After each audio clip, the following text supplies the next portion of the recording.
Good evening, everybody. Tess Crawley here. How are you this Wednesday evening?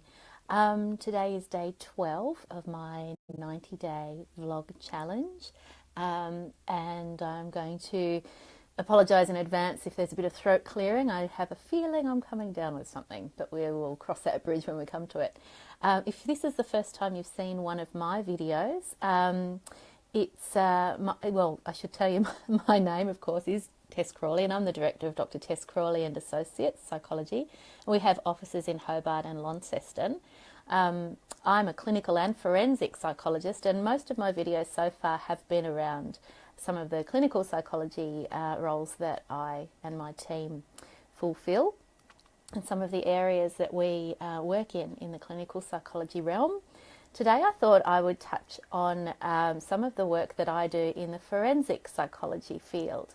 Now, when I was doing my PhD, I chose to research a topic related to forensic psychology, which was aggression in young women, and that was a very interesting topic to research, but I'm not going to talk about that today.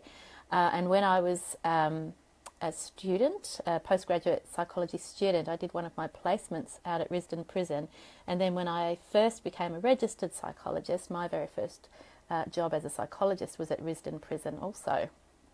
A few years after that, I went and did some work at Woodford Correctional Centre in Queensland, so shout out to my Queensland colleagues. And more recently, with the perinatal work that I do clinically, my forensic work has also moved into that area, and so I tend to do more work related to the family court these days than the criminal court. I don't really do any work anymore in the criminal realm. So, for example, I've been asked to conduct family assessments for the family court, and usually those assessments come via the children's representative in most cases.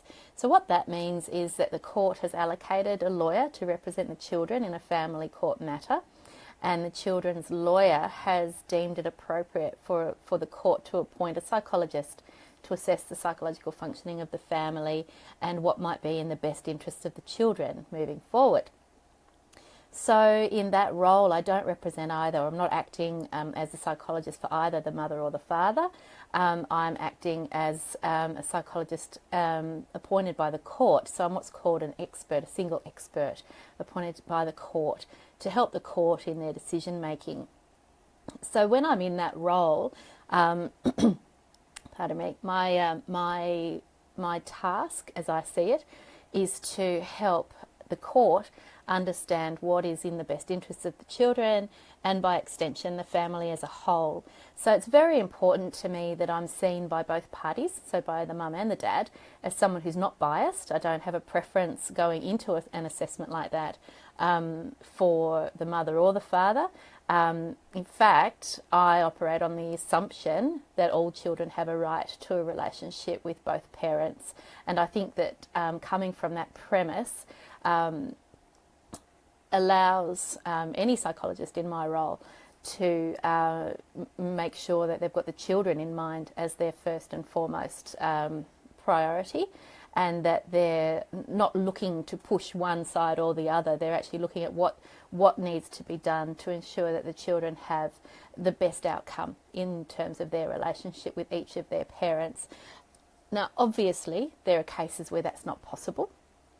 And I have certainly acted as a court-appointed psychologist in cases where no contact has been the ruling of the judge at the end of the day for one of the parents. But that's very, very, very rare. So typically my role is to help the court determine things like what is the parenting capacity of each of the parents, what is the communication like between the parents, what are the children's wishes? Are they old enough to express their wishes? And are those how much weight should be placed on those wishes based on a number of variables? Are there any psychological conditions that would prevent either parent from being able to parent effectively? what's the likelihood of a successful co-parenting arrangement. So when we talk about co-parenting, the underlying principle in my mind is communication. How can the parents co-parent effectively if they can't communicate effectively?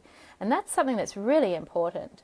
In fact, some research, a lot of research has been done in this area by a Melbourne, I think, based researcher called Jennifer McIntosh, and she's done some great work researching this issue and looking at, again, she also comes from the premise that children deserve a relationship with both parents, and she's actually devised a set of guidelines based on her research around what factors would need to be considered before, what's the word I'm looking for? Can't think of the word, but significant time is spent overnight with the non-custodial, if you like, parent. So, hi Frank, thanks for joining tonight. I hope you're appreciating this because you prompted this topic with your question earlier today. So Jennifer McIntosh's work is really helpful when we're determining, in particular toddlers and young children, how much time should they spend overnight with the parent that they're not actually living with. So obviously typically we're talking about dads, because typically those very young children, so perhaps they're still being breastfed, would be living with their mum. Now that's obviously not always the case, and we don't assume that that's going to be the case, but we look at some guidelines around what needs to be in place to support significant time overnight being spent with dad. And underlying all of that is communication.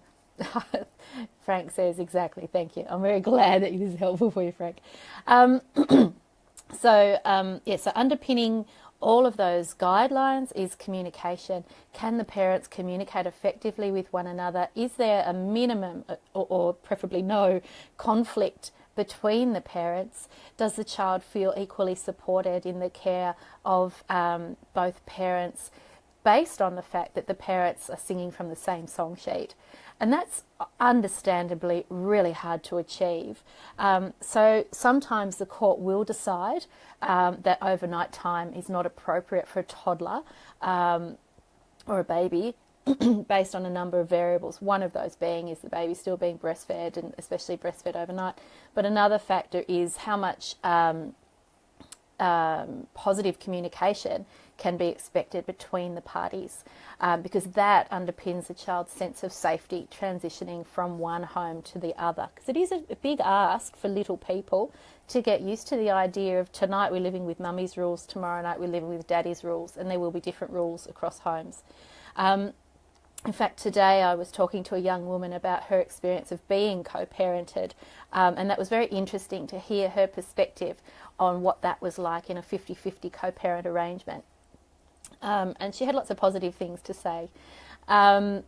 So today I was lucky enough to be asked a question by Frank that got me digging for some information from another colleague. Frank's a psychology colleague, and I was talking with another psychology colleague, Bronwyn Lee, who's a perinatal psychologist, similar to me, about whether or not she was aware of any really helpful books for parents around co-parenting. But she put me onto a website, and I've had a very quick look at it this evening, and I'm quite excited by it because it's based on the work of Jennifer McIntosh. And the website is called childrenbeyonddispute.com. And there are resources on there for parents as well as for health practitioners. So if you are in a family dispute and there are kids involved, and you're looking at some and you want to know how best to proceed with a co-parenting arrangement, there are some really good resources on that website. So you might want to have a look at that. Beyond that, you might also want to have a look at perhaps seeking some support from a psychologist, especially psychologists who have some familiarity with the family court process, for some communication skills. Now, it would be lovely if you and your former partner could come together for some communication skills work. obviously that can be really, really hard, depending on the circumstances. Oh, Emily, yes, sorry, I will. I'll speak more slowly. Emily has asked if I can repeat the website. I will also pop the link to the website in the comments when I've finished, so that resource will be there as a link for you. But it is called childrenbeyonddispute.com. So children, CHILDREN, beyond, BEYOND, dispute, DISPUTE.com. Don't you love the way I spell words? Where was I? Oh, and thanks for joining, Emily, by the way. Oh, and Emily's telling us she's a mediator with Relationships Australia. Very nice to have you with us, Emily. Thank you very much for joining in tonight. And I hope that you'll find this helpful. That's really great to know. Thank you very much. Now, where was I? So, there are mediators with Relationships Australia. Emily's one of them. There are a number of psychologists in, obviously not just in Tasmania, but around the country who work in family court related areas. And there are a number of psychologists who work with children, of course. So any of those would be good resources for you if you and your former partner wanted to work on your communication skills so that you can present a team-based approach to your co-parenting.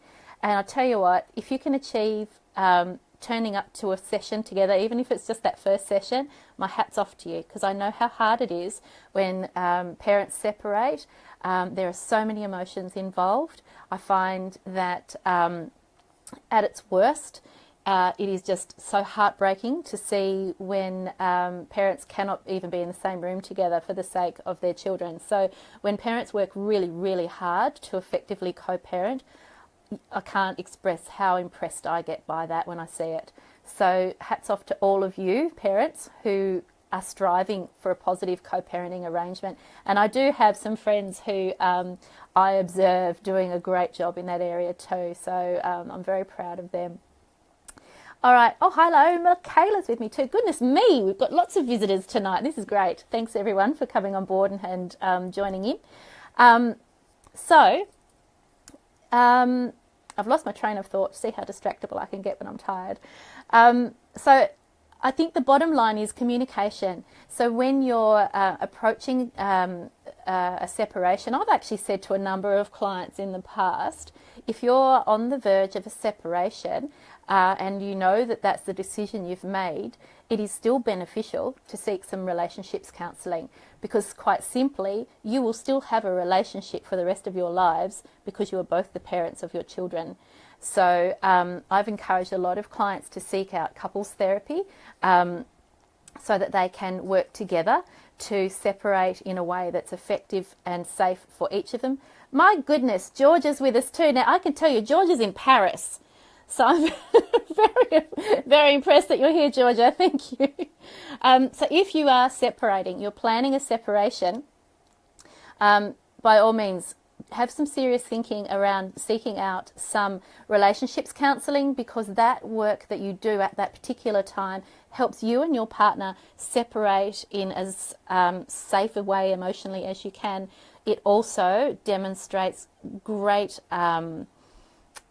willingness, I guess, to do what's best for your children by learning how to communicate effectively as you separate, also learning how to plan what your arrangements are going to be. And I find having a an unbiased third party help coach you through that process can take a lot of the heat out of those conversations too. As I said, I've certainly worked in some of the cases that I've worked with a family court where parents are not able to communicate at all. And my recommendation in those cases is always that there be some form of communication skills work. That's not always possible to achieve because, of course, you can only lead a horse to water. But for those of you, as I said, who are interested in doing your level best to achieve a successful co-parenting outcome, then I really do recommend that you consider, first and foremost, some couples therapy as you're planning to separate, and secondly, some work around or some advice around what's going to be in the interest of your children as you move forward. It will depend on lots of factors. How old are your children? What stage of schooling are they at? A simple rule of thumb with regards overnights, for little people, once a week is described as frequent. So if you're expecting a 50-50 overnight arrangement for a baby or a toddler, that might, depending on the relationship between you and your partner, that might be asking a little bit too much of your little one. But it does depend greatly on that level of communication and the degree of conflict between you and your partner. So if everything's working beautifully, Jennifer McIntosh's work says if all the communication is working beautifully, then a frequent, so once a week, overnight stay, and gradually increasing that over time is certainly supported. 50-50 depends on the age of the children. I'm always mindful too to look at what level of schooling the children are at. So, for example, it's often mentioned that people often refer to when your children have commenced full-time schooling as being perhaps a starting point for 50-50. I actually am mindful to encourage parents to remember that the start, and lawyers for that matter, that the start of full-time schooling is a major transition for children. So whatever's in place at kinder, I would not increase on that beyond until they're well and truly settled into full-time schooling. So just remembering, if you're looking at things through the eyes of your child, and I've talked about this before, I've done a video before about looking at things through the eyes of your child. So if you've got your child in mind or your children in mind and you're seeing the situation through their eyes, and you've got some excellent communication strategies between you and your partner or your former partner, and you're seeking some support all round, you're well on the way to a fantastic co-parenting situation. All those recommendations that I'm making about ages and stages and amount of time spent overnight with each parent, all of that is just an example. None of that is to be used as a cookie cutter approach to apply to each particular set of parents. I'm mindful that every family is different and every co-parenting arrangement is different, just as every child is different and their needs too. That's it for me tonight. I can feel my voice struggling a little bit. So once again, that website that you can have a look at is Children Beyond Dispute. Once I finish this little video, I'll pop the website into the comments. And nice to have you all aboard tonight. It's actually nice to have some visitors with me this evening live. So have a lovely evening. Georgia, have a lovely day in Paris. I'm greatly jealous. And I will talk to you all again tomorrow. Take care, everybody. Bye-bye.